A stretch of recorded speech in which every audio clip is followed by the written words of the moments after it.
crazy radio signals, an underground secret robotics lab, solar-powered mirrored lasers, a maniacal central computer, and killer robots?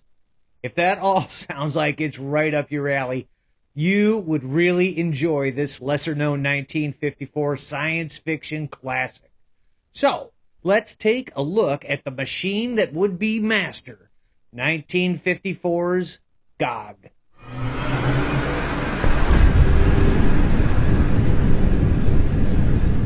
Greetings everyone, Mike here with Sci-Fi and more, and welcome back to the channel.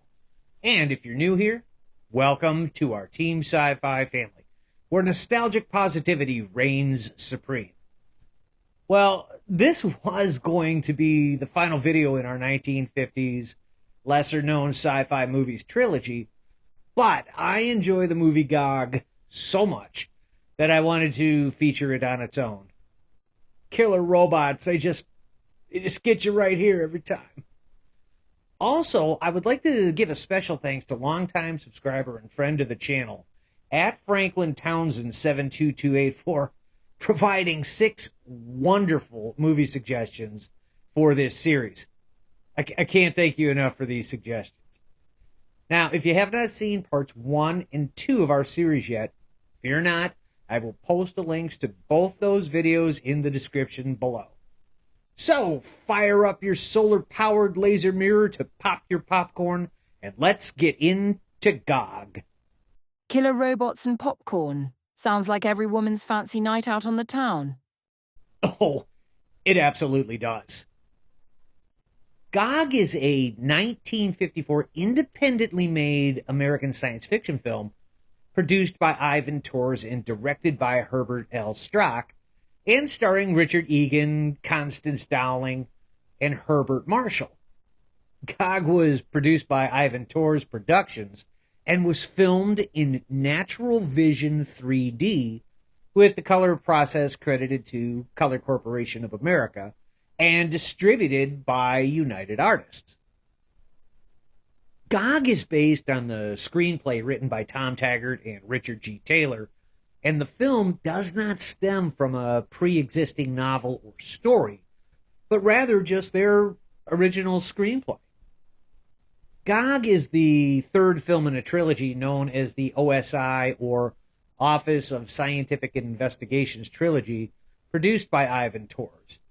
The first 2 films in this trilogy are The Magnetic Monster in 1953 and Riders to the Stars in 1954.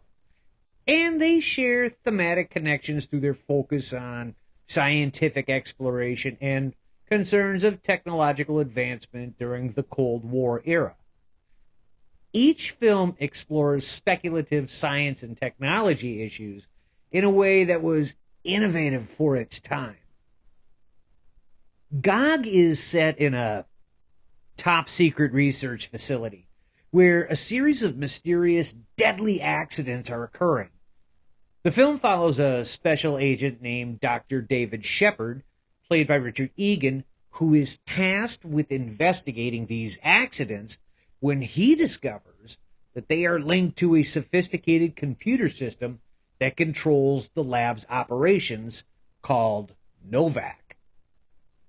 The story delves into themes of technology, automation, and the potential dangers of artificial intelligence, as Dr. Shepard races against time to uncover who or what is behind the sinister occurrences.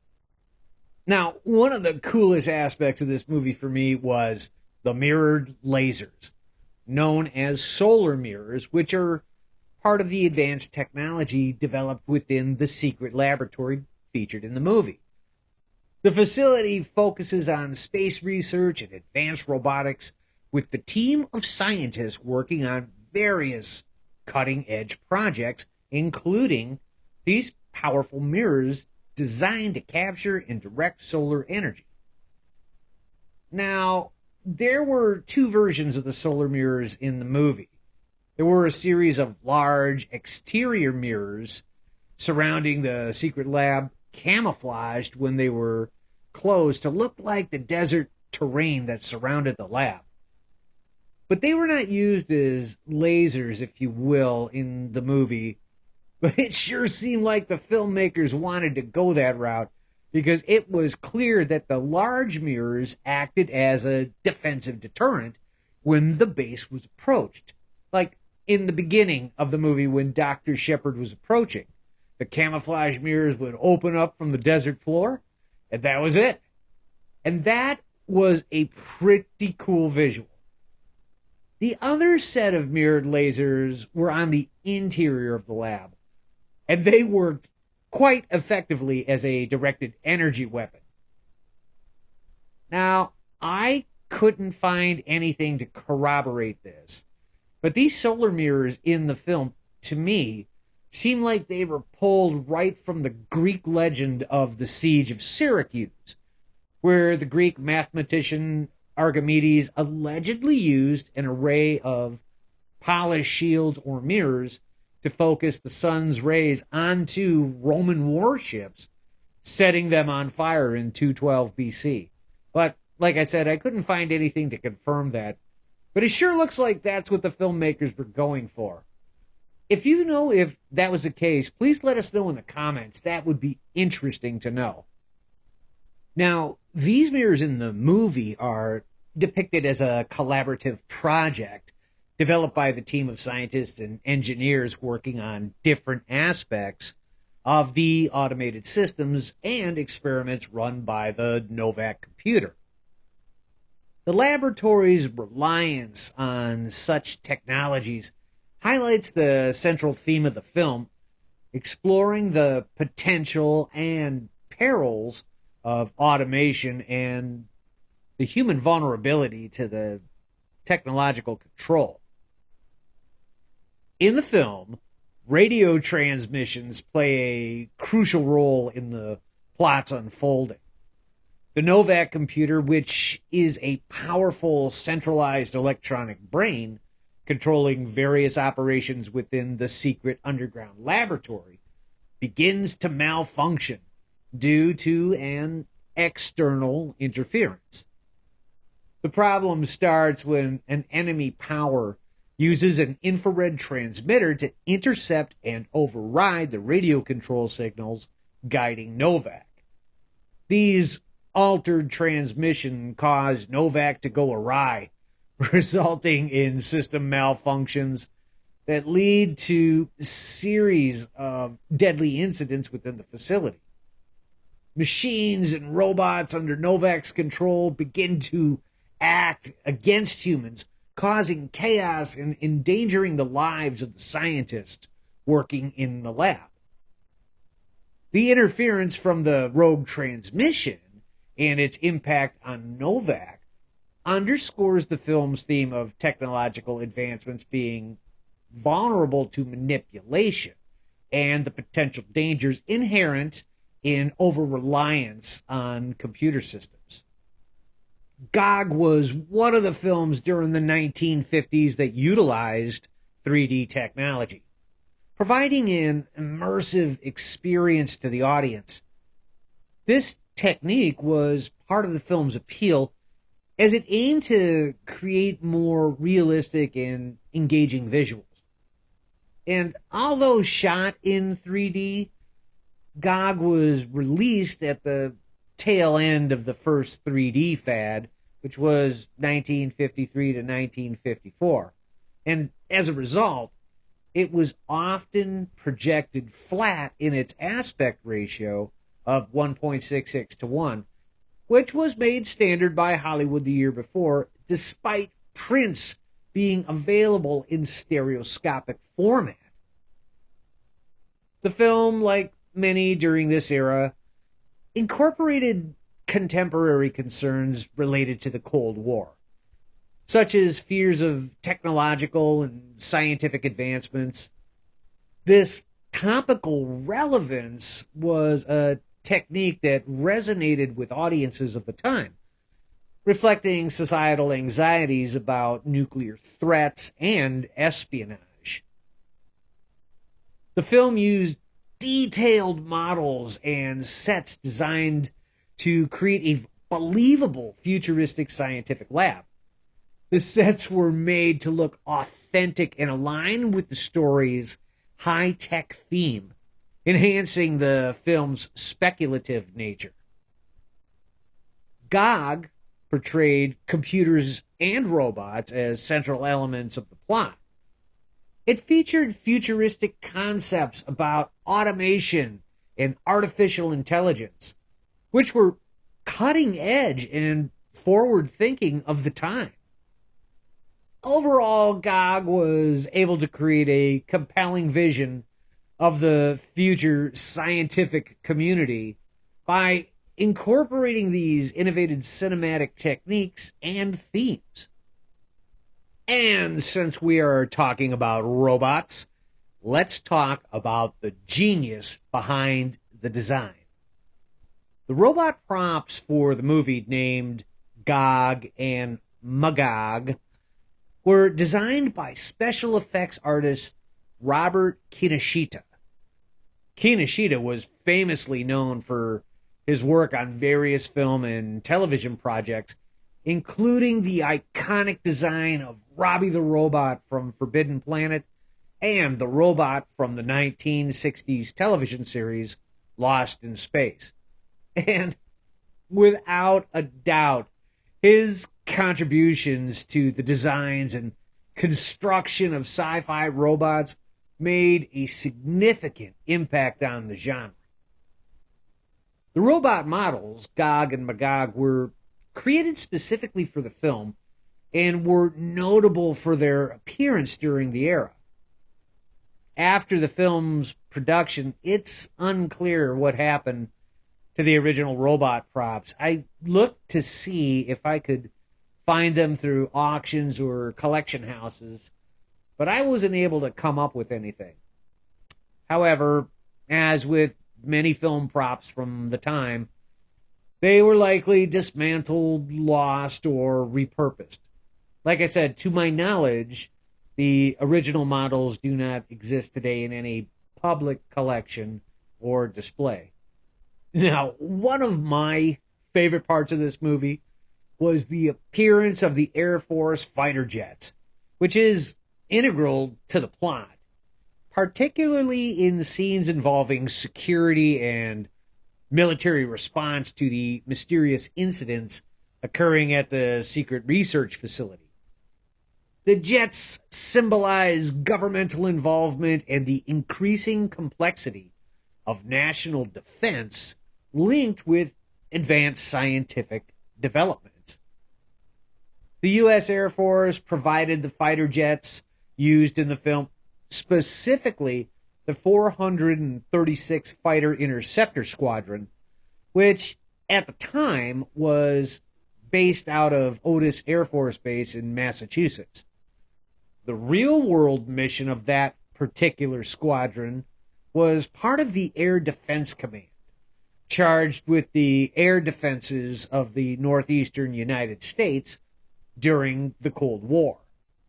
The specific type of fighter jet used were the F-86 Sabres. Now, this type of jet was commonly used by the United States Air Force during that era and was a prominent aircraft in the Korean War. Interesting fact about the F-86, it was America's first swept-wing jet fighter, joining the ranks of great fighter aircraft, beginning with combat operations high above the Yalu River in Korea. Sabre pilots themselves established an impressive shoot-down advantage against enemy MiG-15s during the Korean War. And if you have never seen one of these fighters up close, it is impressive. I would hate to be on the business end of one of those things. Oh, so it's like the fighter squadron in the 1970s show Baba Black Sheep. No. Baba Black Sheep followed a Marine Corps Aviator Fighter Squadron, VMF 214, designated Black Sheep Squadron under the command of Major Greg Boyington during World War II when they were stationed on the Solomon Islands. And they flew Vought F-4U Corsairs. not the F-86 Sabres. Very different. Huh. What are you going to tell me next, that the original Viper in 1979's Battlestar Galactica was really the starfighter from Buck Rogers in the 25th century? Preposterous. Now, during this time period, it was a common practice for filmmakers to collaborate with the military for productions requiring military equipment or expertise. Filmmakers often collaborated with the military to obtain authentic aircraft and enhance the realism of their movies. This arrangement also served as a form of public relations for the military, showcasing its advanced capabilities in a cinematic context. Thus, the presence of fighter jets in Gogg was facilitated through this collaboration, adding to the film's portrayal of futuristic technology and the theme of safeguarding against unforeseen threats from evolving technology. Gogg was filmed on just 2 sets. The first was at Hal Roach Studios for the interiors of the underground lab, with the exteriors being shot at the former military installation, George Air Force Base near Victorville, California. And get this, the movie was shot in just 15 days, operating on an estimated budget of around $250,000. And in 1954, it grossed $400,000 at the box office, which in today's dollars would be about $4.7 million. So, not too shabby. After a little research, it is official. Gogg has not been officially remade, nor has it received a direct sequel. The film stands as a unique production of its time, and there haven't been any significant projects directly revisiting or continuing its storyline. While Gogg itself did not spawn direct remakes or sequels, it is part of the broader 1950s era of science fiction that explored themes of technology, robotics, and the dangers of unchecked innovation. This era significantly influenced the genre, contributing to a narrative groundwork that many subsequent films have built upon. Movies dealing with artificial intelligence, automation, and the potential perils of advanced technology often inadvertently echo themes present in Gogg and similar films of that time. However, there aren't specific films directly citing Gogg as an influence. While Gogg did not specifically inspire any works of television or comic books, it is part of a larger movement in the 1950s that captivated audiences. Shows like The Twilight Zone and comic books from that period often explored similar themes, resonating with the anxieties and technological curiosities of the time. And there you have it, Cosmic Core. We hope you have enjoyed our retrospective on 1954 sci-fi espionage thriller Gogg. And if you did, please be sure to like and share the video. And don't forget to subscribe so we can continue our sci-fi journey together as a team. But what did you think of Gogg? Was it good? Was it bad? Or was it like a lot of the 19 movies that I've been covering lately that just seem to be just outside of our memories and don't just come top of mind like some others do? Me personally, I enjoy this movie. It's fun. It's engaging. It moves at a good pace. And honestly, I thought that might be a problem, because the only part of the movie that tripped me up when I saw it for the first time, and again when I watched it a few days ago, was the music. The opening theme specifically, composed by Harry Suckman, which is a really good orchestral song. But I just didn't feel that particular intro theme song fit into a science fiction movie opening. To me, when I listen to the opening theme, I feel like I'm getting ready to watch Gone with the Wind. It almost sounds like music from Gone with the Wind. But immediately following that, I mean within minutes, the central brain computer Novak starts with its shenanigans, and we are back into sci-fi mode. So, if you haven't seen it in a while, dust it off and check it out. It's fun, and you will be entertained. Thank you all so very much for your continued support of our channel here. You are all the greatest sci-fi team on YouTube. Until next time, everyone, have a great galactic day.